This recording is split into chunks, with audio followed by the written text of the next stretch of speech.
Len Johnson here, LJE Products. We're out on the trail. I'm here with Mike Bunsey, who's been one of our test pilots for my helmet lights over the years. Mike is now wearing the mission helmet, which has the new integrated light that we designed. What do you think of it so far?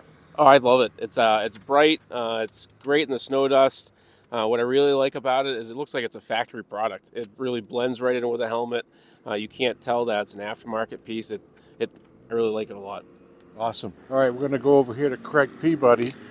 Craig is one of the original guys that's been using the helmet light for about 11 years now, since I came out with it. And he's also running the mission helmet.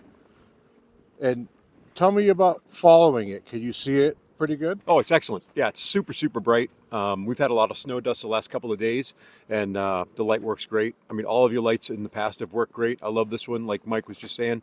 It's so integrated, it blends in, looks like a factory product. Tell me how critical it is in a group ride. Oh, years ago we used to ride without any lights at all. Yep.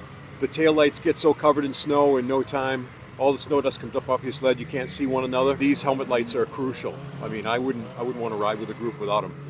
We've been doing it for years, and yeah, it's just a safety. Yeah, it's a must-have. That's, some firsthand feedback from people that have been using the light since we came out with it, and it's just critical. It's like today, it's really dusty, but the lights just stand out constantly. And that's what it's about: safety, keeping the group, distance spread apart so nobody's rear-ending anybody. But there you go, Len Johnson, LJE Products. See you on the trail.